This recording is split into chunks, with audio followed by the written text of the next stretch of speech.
In a political season crowded with headlines about gridlock, cynicism, and partisan feuds, one story cut sharply through the noisy, so sharply, in fact, that for a moment the country seemed to pause and remember what public service was supposed to look like. It began the morning Senator Kennedy stepped up to a microphone outside the Capitol and revealed that he had quietly donated his entire annual salary to national charitable programs, then challenged every member of Congress to consider doing the same. The news broke like a sudden gust of wind on a still afternoon, sweeping through the press pools and across social media before anyone truly knew what to make of it.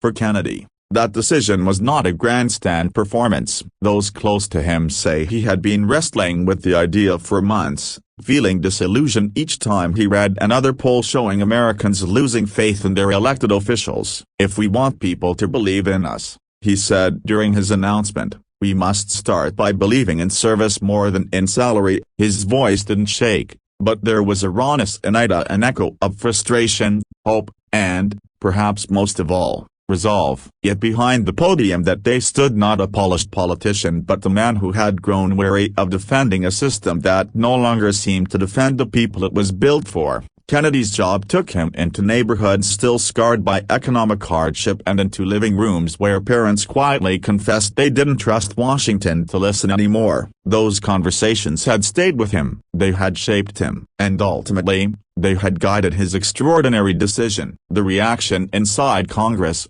however, was far more complicated. Cameras caught stunned expressions from lawmakers across the ideological spectrum. Some applauded, calling the gesture noble and necessary. Others rolled their eyes and a few privately muttered that Kennedy must be playing theatrics. But the senator didn't waver. He had spent weeks meeting privately with nonprofit leaders, local advocates, and community organizers to determine where his donated salary could do the most good. The money flowed into literacy initiatives, veterans programs, and emergency food networks struggling to meet record demand. Outside Washington, the public response was overwhelmingly emotional. Videos of Kennedy's speech spread rapidly, sparking heated debates in living rooms and classrooms alike. Some viewers were moved to tears. Others questioned whether symbolic acts like this could fix larger structural problems. But almost everyone agreed on one point: the gesture had struck a nerve. Among those affected was Maria Delgado,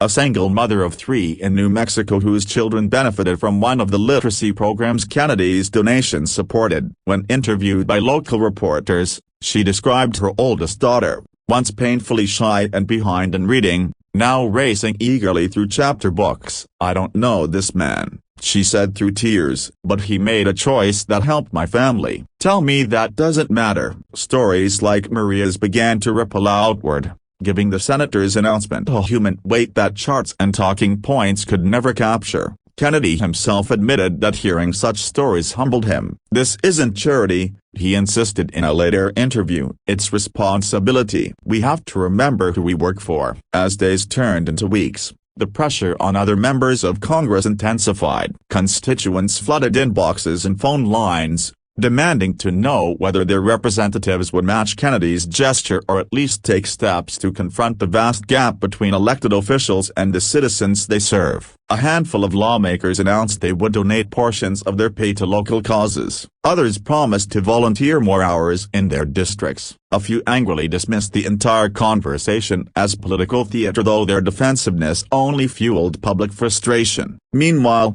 Kennedy's challenge to Congress took on a life of its own, inspiring teachers, firefighters, and small business owners to highlight their own acts of community service. Social media hashtags surged, not with outrage but with optimism, a rare shift in a digital landscape often dominated by division. Families began posting videos about the charities they supported. High schoolers launched service projects in their neighborhoods. Churches and community centers organized volunteer drives. And gradually, something began to change inside Washington as well. Committee debates grew slightly less abrasive. Bipartisan meetings, that usually tepid formalities, took on a renewed tone, as if lawmakers sensed that the public was watching with sharper eyes and higher expectations. Kennedy didn't claim credit for any of it, but reporters noted that his decision had sparked soul-searching in halls where self-reflection is often in short supply.